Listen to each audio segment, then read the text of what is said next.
Hello! Il y a quelque temps, nous avons posé des questions sur votre santé sexuelle, des questions intimes que vous auriez aimé demander à un médecin, mais que vous n'avez jamais osé faire. Nous avons trouvé un médecin, la docteure Lyonso Rassonieri, qui va être notre médecin référent sur 4 épisodes. Nous voulons aussi remercier très chaleureusement Audrey et MWE pour nous avoir aidé à récolter toutes ces questions sur les réseaux sociaux. Nous remercions aussi très chaleureusement Dr Lyonso, qui nous a donné du temps et surtout beaucoup d'écoute pour répondre à toutes vos questions. Merci à toutes les femmes qui ont posé des questions. Nous vous donnons enfin vos réponses. Bonne écoute!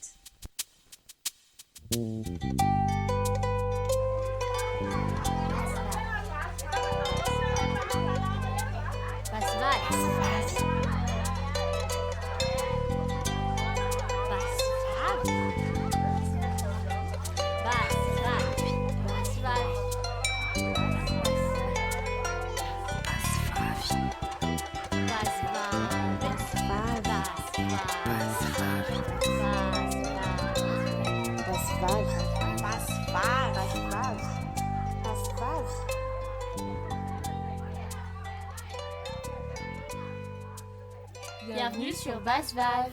Alors, comment peut-on tomber enceinte? Alors, c'est vrai qu'on n'en a pas parlé. Comment se fait la fécondation? Donc, par l'acte sexuel, de la pénétration dans le vagin. Donc, le pénis rentre dans le vagin pendant l'acte sexuel. L'acte sexuel se fait. Et au moment de l'éjaculation, alors l'éjaculat, c'est la substance qui provient donc de l'appareil reproducteur du sexe sperme. masculin. Voilà, le sperme. Ouais. Donc le sperme qui rentre dans le vagin. Le sperme est constitué de beaucoup de spermatozoïdes par million, qui mélangés au fluide que sécrète la femme. Donc surtout ce qu'on appelle la cyprine, hein, le corée, montent dans le vagin vers le col de l'utérus, franchissent le col de l'utérus et vont arriver au niveau donc on parle du sperme, va arriver au niveau du fond de l'utérus, puis pendant ce temps-là, l'ovule avance vers la partie isthmique, ou plutôt encore un peu dans la trompe, et le spermatozoïde, parce que en fait c'est une course en réalité, hein, tous les spermes, voilà, c'est le spermatozoïde le plus rapide qui arrive au niveau de l'ovule qui le féconde. Donc voilà, donc la fécondation se fait, l'ovule se déplace au fond de l'utérus, et à partir de ce moment-là, si tous les paramètres sont bons, l'ovule fécondé se transforme en œuf, et là, le développement du fœtus peut se faire. Question suivante. Ah, je connais cette question, c'est une amie qui m'a demandé. Est-ce qu'on peut tomber enceinte alors qu'on n'a pas eu de retour de couche et que j'allaite encore mon bébé de 1 an? On peut tout à fait tomber enceinte parce que tout simplement, c'est vrai que l'allaitement par un mécanisme hormonal peut être un moyen de contraception. Néanmoins, c'est pas toujours maîtrisable ni quantifiable. Donc, on peut tout à fait tomber enceinte pendant le retour de couche.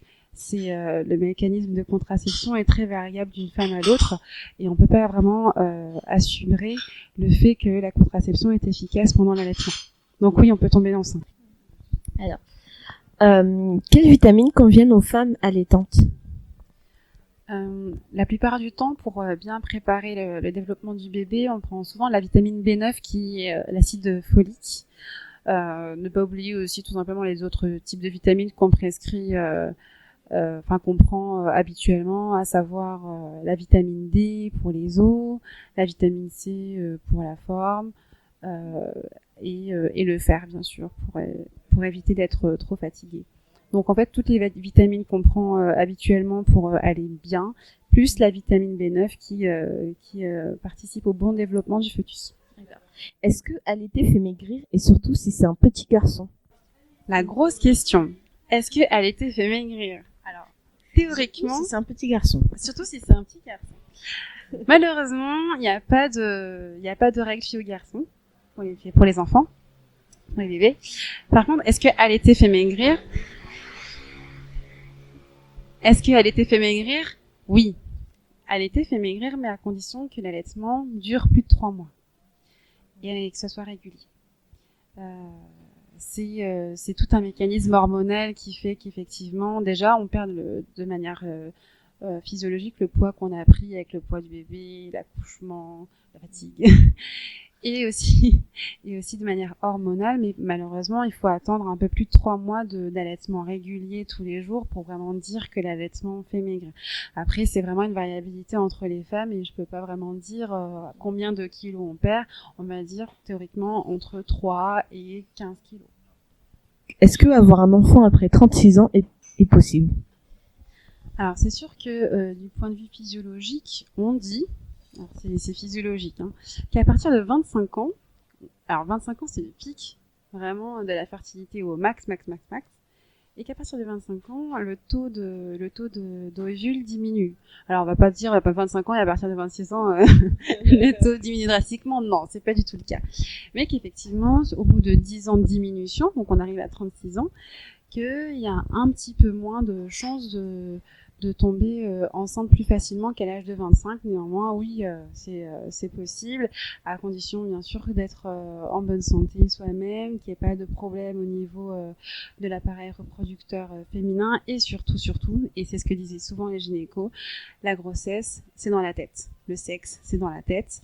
Et quand on est stressé, parce que c'est vrai qu'à 36 ans, on peut être facilement stressé du fait qu'on n'a pas, surtout si on n'a pas encore eu d'enfant, généralement, les femmes de 36 ans qui n'ont pas encore eu d'enfant, qui souhaiteraient avoir un enfant, sont plus stressées. Donc, le stress est un gros facteur on va dire, d'infertilité. Alors, c'est pas vraiment, on peut pas dire vraiment d'infertilité, mais ça peut bloquer effectivement les mécanismes de la fécondation. Donc, pas de stress, et tout à fait, on peut tomber vraiment enceinte à 36 ans. Tant qu'on n'est pas ménopausé, on peut toujours tomber enceinte de toutes les manières. Alors, l'âge moyen de la ménopause tourne autour de 42 ans. Autour. Il y a des personnes qui peuvent avoir la ménopause à partir de 40 ans et d'autres ne sont pas ménopausées avant 50 ans. Donc, ça, on va dire, l'âge moyen, c'est 42, 43. Après, vraiment, c'est, en consultation, j'en ai vu pour beaucoup à 50 ans qui ont eu leurs règles. Donc, c'est très, ça dépend vraiment des femmes et c'est assez héréditaire, souvent. Si votre mère a eu une ménopause tardive, vous avez plus tendance à avoir une ménopause tardive vous-même. Voilà. Est-ce que l'épisiotomie aura une répercussion sur ma vie sexuelle? Et j'ai peur que mon vagin devienne large. Pour cette question, je pense que tu peux expliquer aussi c'est quoi une épisiotomie. Oui. Alors l'épisiotomie, c'est une entaille qu'on fait lorsque, au moment de l'accouchement, le vagin. Alors, je vais expliquer peut-être ce que c'est d'abord, comment ça se passe au moment de l'accouchement. Lorsque l'accouchement se fait par ce qu'on appelle par voie basse, c'est-à-dire lorsque la tête du bébé va franchir le vagin pour sortir, généralement le vagin s'élargit beaucoup, peut s'élargir jusqu'à à peu près 10 à 15 cm de diamètre. Mais parfois, l'élargissement du vagin ne suffit pas à faire passer la tête du bébé. Il reste les structures qui relient le vagin à l'anus, qui s'appelle le périnée, a tendance à se déchirer. Donc, il y a une déchirure du périnée pour que la tête du bébé puisse passer. Et pour aider cette déchirure, une épisiotomie se fait. C'est une entaille, en fait, au niveau du périnée pour que la tête du bébé puisse passer. Donc, une fois que l'entaille est faite, le bébé est sorti, on recoue. Mais l'épisiotomie, c'est ça. Donc, la plupart on recoue tout le temps au moment d'une épisiotomie, d'accord, et ça se fait très très bien. Enfin voilà. Et puis comme la personne, la plupart du temps, est sous péridurale, elle ne sent rien, d'accord. Donc, peur que le vagin devienne large. Généralement, lorsqu'on recoue le vagin, on recoue de manière à ce que la cicatrisation se fait correctement et que le vagin prenne sa forme originelle sans qu'il y ait eu d'épisiotomie de fait. D'accord. Mais effectivement, la tête d'un bébé est passée par là, donc on a tendance à avoir un vagin un peu plus large qu'avant l'accouchement. Dans ces cas-là, il y a des exercices qui peuvent se faire à la maison sans avoir besoin de matériel. Il suffit tout simplement de muscler le vagin. D'accord. C'est vrai que chaque femme est exposée à ça. Chaque femme est exposée à un risque d'élargissement du vagin. C'est pas grave, ça se fait parce qu'heureusement que au niveau du vagin, il y a des muscles. Il suffit de bien muscler le vagin. Il y a des exercices qui se font et ça revient. Alors, je rassure, hein, la plupart du temps, sans même avoir besoin de muscler le vagin, le corps se cicatrise plutôt bien à ce niveau-là et le vagin reprend sa forme originelle après cicatrisation. D'accord. C'est juste que effectivement, en prenant de l'âge, je conseille la plupart du temps aux patientes, aux femmes, d'essayer de bien muscler le vagin. Il y a des exercices qui se font sur ça. Donc après, la question, en fait, était aussi dans le même groupe. Et en fait, donc c'est une pratique qui se fait beaucoup, et notamment à Madagascar, qui est démocratisée. Donc les femmes vont jusqu'à aller demander à ce qu'on leur fasse ça, parce qu'elles sont du coup persuadées que leur vagin après la grossesse va devenir très large. Et comme tu as élucidé la question juste avant, en disant que ça allait se rétablir avec des exercices ou naturellement. Donc là, c'est la question du point du mari. Alors, qu'est-ce que le point du mari et pourquoi on continue à le faire en fait? Est-ce que c'est vraiment utile? Alors le point du mari, c'est lorsque une fois qu'on a fait l'épisiotomie, on recoue en fait le périnée et généralement le point du mari, c'est lorsqu'on recoue après couture. C'est-à-dire que on recoue l'épisiotomie et là, généralement on rajoute un point en plus pour que le vagin soit resserré. Ce n'est pas un point qui est obligatoire. Généralement, on le fait parce que, les obstétriciens le font pour, soi-disant, pour favoriser une meilleure pénétration et pour que la pénétration soit plus agréable pour le mari. C'est pour ça qu'on appelle ça le point du mari. Mais ce n'est pas quelque chose d'obligatoire et au contraire, c'est même plutôt, en tout cas ici en France, on le fait vraiment de moins en moins. C'est quelque chose qui ne se fait plus. Et ça fait partie, effectivement, de ce qu'on dit des violences obstétricales. Le point du mari fait partie des violences obstétricales. Parce que c'est douloureux pour la femme, en fait, d'avoir un point en plus. Ouais, parce que généralement, en fait, c'est un point qui se fait après le fait d'avoir recousu. En fait, c'est un point qu'on ajoute. Ouais. Ça se fait pas nécessairement. Alors, ça peut se faire, oui, à l'issue de l'accouchement, mais généralement, c'est un point qu'on rajoute. Effectivement, du coup, pour la femme, c'est plus douloureux parce qu'on n'a plus la péridurale. Il n'y a plus la péridurale. Et puis, bon, voir la femme. Après, on se retrouve avec un vagin plus resserré que d'habitude. C'est généralement, c'est dans une partie qui théoriquement n'est pas recousue. Enfin, qui n'est pas jointe, en fait. Il n'y a aucune notion de soin pour la femme, aucun apport bénéfique pour la femme. En fait, c'est juste typiquement patriarcal, en fait, juste pour le mari, pour la pénétration. C'est pour ça d'ailleurs qu'on l'appelle le point du mari. Ça fait partie des violences obstétricales et si un jour, je le dis pour nos auditrices, si un jour on vous propose ce fameux point du mari, je ne saurais que trop conseiller de le refuser.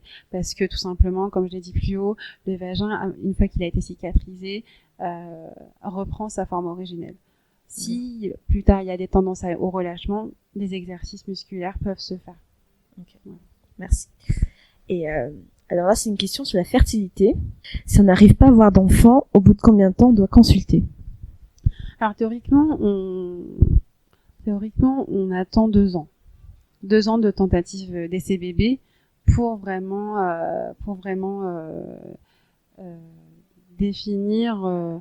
déclarer qu'il y a une indication à consulter pour un bilan de fertilité. Donc si on arrête la pilule et qu'au bout de 6 mois on n'a pas d'enfant, pas de panique. Il y a encore 1 an et demi à attendre. Voilà. Ok, super. Et là, ce sont des questions sur les IVG, interruption volontaire de grossesse. Donc, qui reste interdite à Madagascar et ne serait-ce que pour les cas thérapeutiques ou en cas de viol. Donc, quelles sont les méthodes d'IVG? Quel est le délai pour avoir recours à une IVG quand c'est autorisé? Et est-ce que l'IVG peut entraîner des complications? Et que se passe-t-il aussi après une IVG? Donc il y a deux types de méthodes d'IVG. Donc l'IVG médicamenteuse, c'est l'ingestion d'un même médicament, d'un comprimé qu'on prend à 48 heures d'intervalle, et la méthode chirurgicale. Donc la patiente passe au bloc opératoire et on procède à une aspiration en fait de l'œuf qui a été qui s'est développé. Ça se fait au bloc opératoire, généralement sous anesthésie générale ici en France. Le délai pour avoir recours à une IVG pour ce qui est de l'IVG médicamenteuse est de 7 semaines d'aménorrhée, c'est-à-dire 7 semaines sans règles, ou 5 semaines de grossesse. On considère qu'il y a 2 semaines entre les semaines d'aménorrhée qui constituent des semaines sans présence de règles, donc 7 semaines d'aménorrhée ou 5 semaines de grossesse. Et le délai pour avoir un recours à l'IVG chirurgicale, 14 semaines d'aménorrhée ou 12 semaines de grossesse. À savoir que lorsqu'on procède à une IVG, on a quand même une semaine de délai de réflexion. À partir du moment où on vient consulter pour une IVG, on a quand même une semaine de délai de réflexion avant de procéder à soit l'IVG médicamenteuse ou l'IVG chirurgicale, qui peut être réduit à 48 heures lorsqu'on est vraiment dans les temps limites, lorsqu'on est pile poil dans les 5 semaines de grossesse pour ce qui concerne l'IVG médicamenteuse et les 12 semaines de grossesse pour ce qui concerne l'IVG chirurgicale. Est-ce que l'IVG peut entraîner des complications et qu'est-ce qui se passe concrètement après une IVG?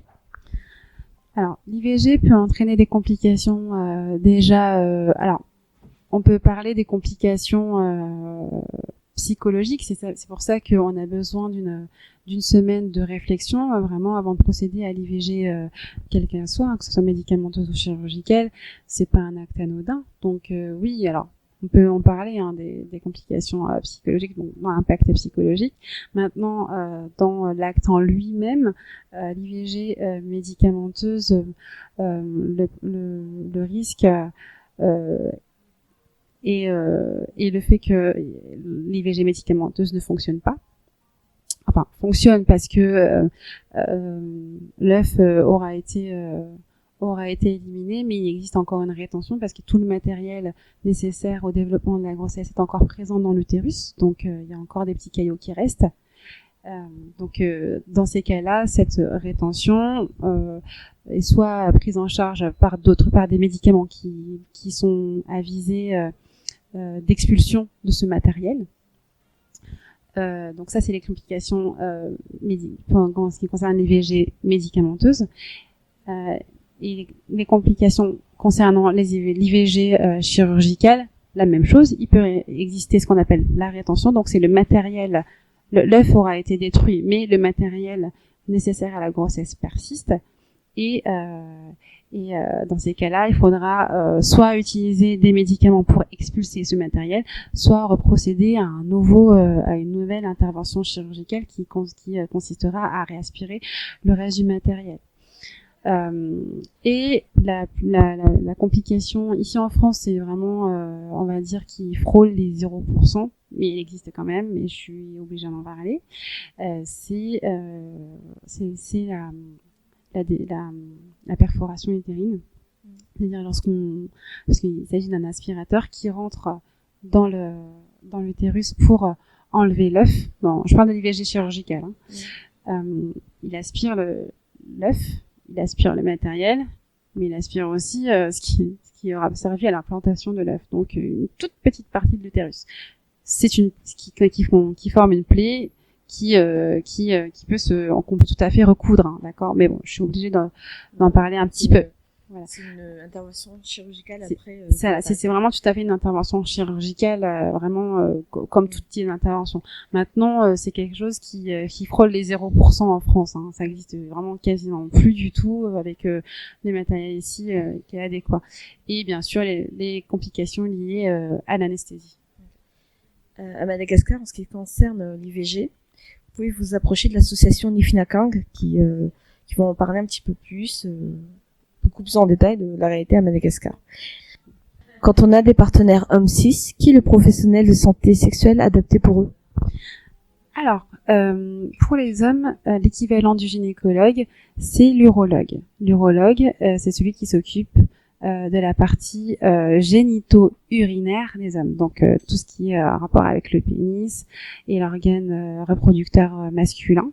Il peut aussi parler de la dysfonction érectile, hein, donc c'est-à-dire la difficulté à avoir une érection. On peut tout à fait en parler en premier lieu aussi à son médecin généraliste, mais effectivement le spécialiste dédié à tout ce qui est dysfonction sexuelle chez les hommes, c'est l'urologue. Maintenant, tout ce qui est en rapport avec la fertilité masculine, l'urologue et le gynécologue peuvent travailler ensemble. C'est une prise en charge collégiale. À savoir aussi qu'il existe une spécialisation qui est l'andrologie, qui traite de l'infertilité masculine par l'exploration des hormones sexuelles masculines. Cette spécialisation souvent est liée à la spécialité qui est l'urologie, donc qui est le professionnel de santé adapté à l'appareil, à l'exploration de l'appareil reproducteur masculin. Merci beaucoup, Dr Lianchou, pour tous tes éclaircissements et tes conseils et aussi tes explications sur l'appareil reproducteur féminin, à savoir le vagin, l'utérus, le vagin, l'utérus, la vulve. Donc, tu as aidé beaucoup de jeunes filles dans ces questions-là. Donc, merci à toutes les personnes qui nous ont aussi envoyé des questions, qui nous ont aussi beaucoup éclairé. Donc, moi, j'ai appris énormément de choses et pourtant, je pensais être assez documentée. Et donc, merci, vraiment merci au nom de tous les auditrices de Basse Vague. Merci pour le temps que tu nous as donné, parce que il y a eu beaucoup de temps d'enregistrement. Et au plaisir de te revoir sur Basse Vague. Avec plaisir, vraiment, pas de problème. Je suis très très très heureuse d'avoir été invitée pour cette interview explication sur l'appareil reproducteur féminin. Merci à vous.